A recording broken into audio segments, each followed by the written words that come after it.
At first, when I was younger, I was like, why should I talk English to connect with people? But it also felt very organic. We were raised in American culture, so It's part of us, our generation, the way we grew up, watching MTV and Black French people I know. We all do this. We all kind of switch. And then at the same time, we also have our particular French way to talk to each other. I just think it's very unfortunate for African American people or even African English people to not connect with other languages because they can't really fully connect with other culture because it's always the people that come to them and never the opposite, so they must miss something at the end of the day. At the same time, we were very used to talking English, so I feel more embarrassed for them than for me actually. For instance, when they talk to us, they can't fully grasp all the subtleties of our culture being Black and French. They always tend to refer to French image like croissant, being a white dude with a fucking cheese or this type of cliche, but they don't know what it is to be Black and French at the same time. Whereas we know about the struggle of African American people because we know about Martin Luther King, we know about Angela Davis, we saw a bunch of movies from John Singleton and shit. That doesn't mean that we live their struggle, but that means that we tend to understand more. They can't even refer to some kind of cliche or reference for a French Black person. Sometimes they don't even know that French people can actually be Black. I was born here. That's my country for real.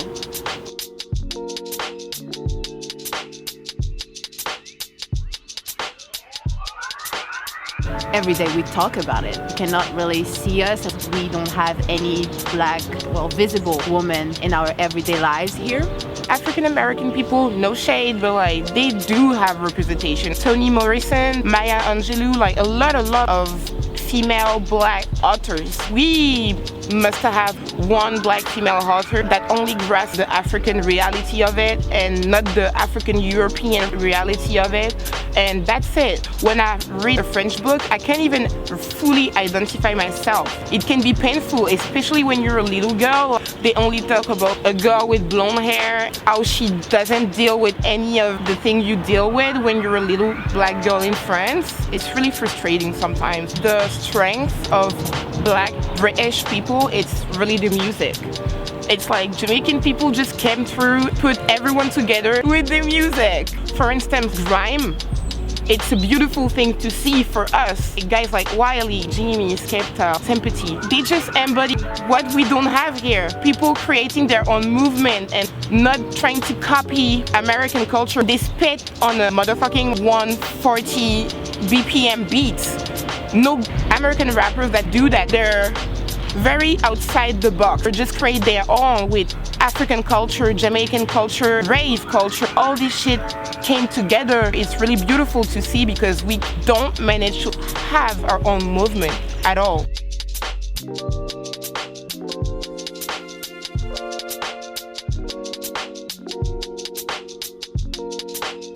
I do feel like I really do need to have Black French female friends.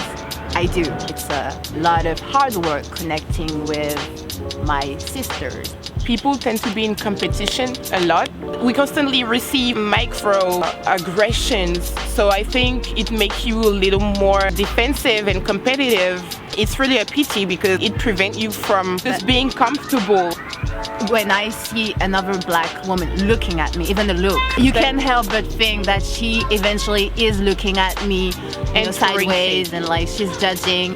Other people put that in Black girls' heads. When I was at school, I remember that they had this theme with the fatou. Fatou is like Shiniqua, like the shenene, the girl that is really basic and wretched. That's also where the competition starts.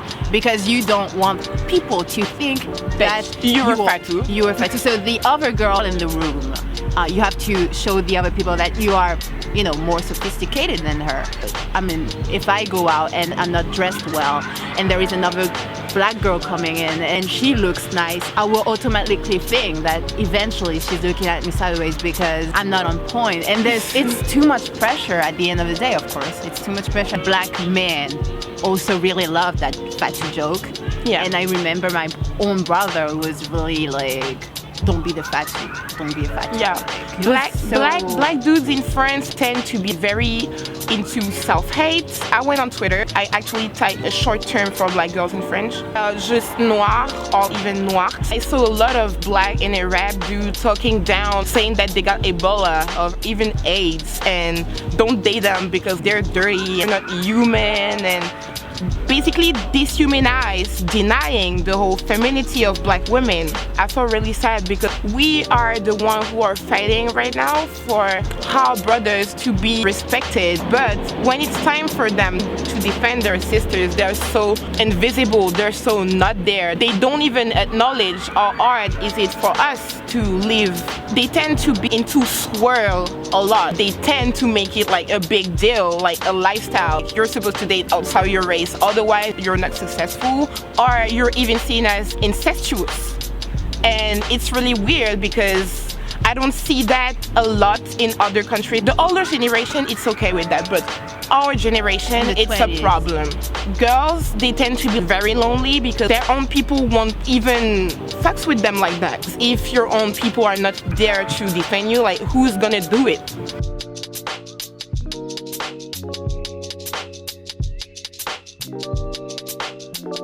You don't see a lot of groups of black girls communicating about social issues and stuff like this. It's all about the internet, but in real life you don't see things moving. We met online first. The easiest way these days, but you don't come up and talk to a black young person. We just don't do that. If you come to someone, wow, I like your coat, or oh, you look nice, any sort of compliment, it sounds creepy to people. Creepy, it sounds corny, it sounds like inappropriate. You do it on the internet. You do it on the internet, of course, but you just don't do it in real life. I mean, Instagram is both a really great tool, but at the same time, it tends to romanticize a lot of relationships and life. It tends to make it more than it really is. There are so many nice French girls I'd love to talk to that I follow on Instagram. When you're like, do you want to get together? You know, I know you do something in this field and I do something in this field. Eventually, like, collaborate. There is this stiffness and I just don't know what to do anymore. Paris needs something. We don't connect. It's lonely at the top. I'm not sure. I'm glad I have you though. I'm glad I have you too. I love you. I love you too. And I think it's easier when you speak English, for example. But yes. In French, I mean, the whole French culture, it makes it so difficult. Being Parisian is pretty much being mean. People like to sit in cafe and drink cafe and just throwing shade at people. That's just being Parisian, to make it simple. At some point, you just want to be part of the group. When you arrived and you told us that you see a lot of black people here, we also see that every day. And we don't understand why there's not sort of togetherness coming out of it. It's just like people like crossing others. Yes. And they just don't stop. Like, you will never see something like Black Lives Matter here. Every kind of pro-black party here, it's forbidden here. The whole French dynamic work against the idea of communities. They don't like that here. They want everybody to look the same and act the same and just do the same thing. Because if you want to do something special, do it at home. It's not multicultural like London. London, you can see like an Indian man wearing a turban and being a cop. Here, you can't even think about this reality because everyone gotta look the same, as white as possible. And please don't talk about religion, because French people don't even like God, even Christianity.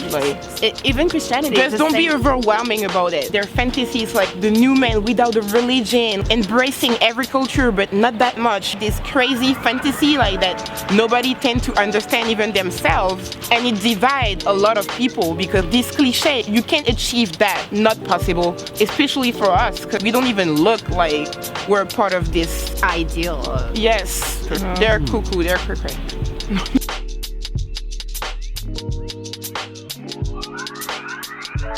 when we met, when we started talking to each other, we were like, wow, that's so cool. You're interested in to Japanese rap, for instance. Yeah, everything that was pretty much not French. And that's pretty much why we started hanging out. We're both tall and black.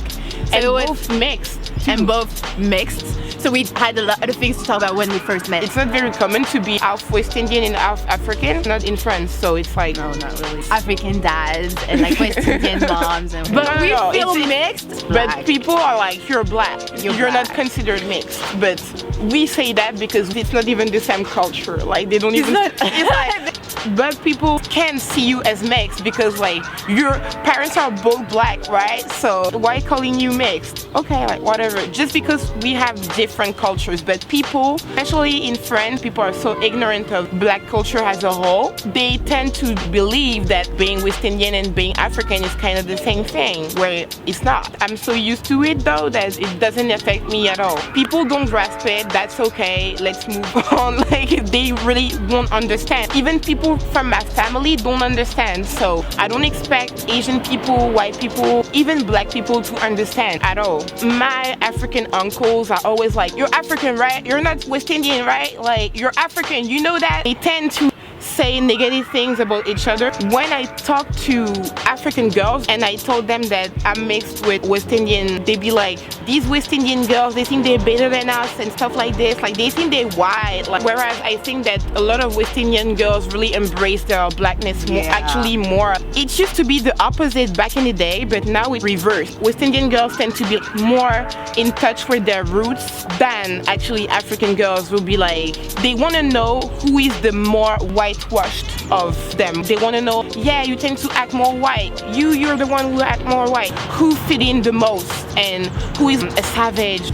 For us, the difference is we feel it every day. My father and my mother, they have two different ways of dealing with things, and they have two different childhood and two different vibes. It's like totally different. As long as it's here, right here, and I know where I'm from, it's fine if people don't get the differences.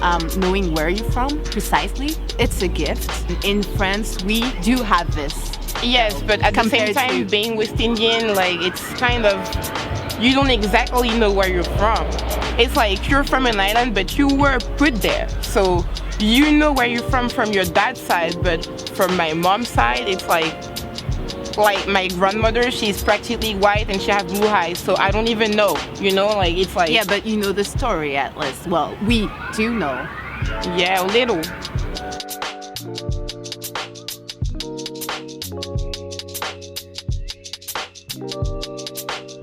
Around Gare du Nord and those places, the big stations, you always have a group of young black girls who are probably loud, fighting or loud. I don't know why, but at some point the media were so interested in these groups. It's pretty much the subject of the film Girlhood. When you're already in a society that makes the black woman invisible, it's like much more pressure, of course. Yeah. You feel bad and you don't want people to think you feel misrepresented. You're here and you're like, I do exist and I have a lot of black girls as friends and they're not like this. So why you keep talking about these girls that are the minority of black girls? I saw the film. It was really a disappointment. Not even because they misrepresented us as black girls, but the ghetto. It's like a white feminist gaze tending to objectify black femininity and just make it very, very simple. They didn't have any rhythm. You know, when you live in the suburbs, in the ghetto, you tend to have like a soundtrack to your life. You're always with your headphones, whether it's rap, whether it's dancehall, whether it's techno, like you listen to something with rhythm. She only used motherfucking synth. And I'm very picky about the music you use in your movie, and she only used synth, and it makes me feel like the life in the ghetto don't have any life. And the whole movie was awkward. Very, very cliche, very easy. It was supposed to be groundbreaking, and it was not. It was everything but groundbreaking. But people were excited about it. That was what was crazy, that it's the young kids. Because they were hoping. They were hoping to see something they could look at and feel, wow, this could be my life. But that really wasn't.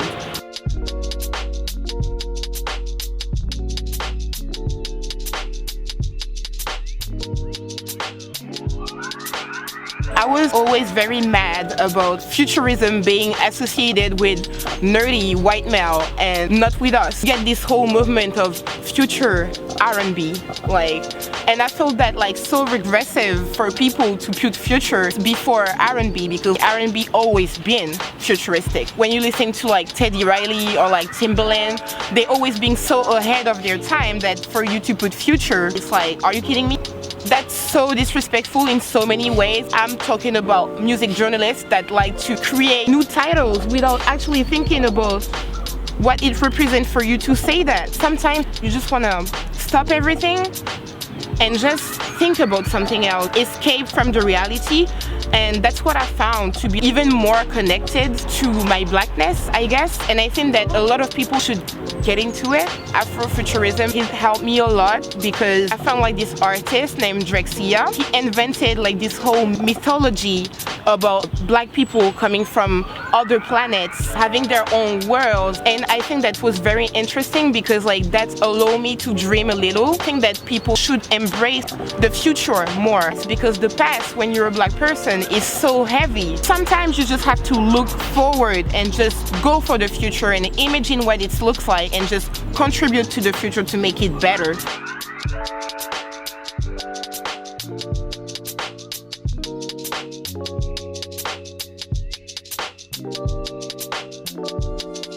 When you're already in a society that makes the black woman invisible, it's much more pressure. We constantly receive microaggressions, so it makes you a little more defensive and competitive.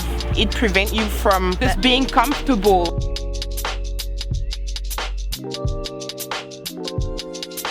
The whole French dynamic work against the idea of communities. They don't like that here. They want everybody to look the same and act the same as wild as possible. I think that I was always very mad about futurism being associated with nerdy white male and not with us.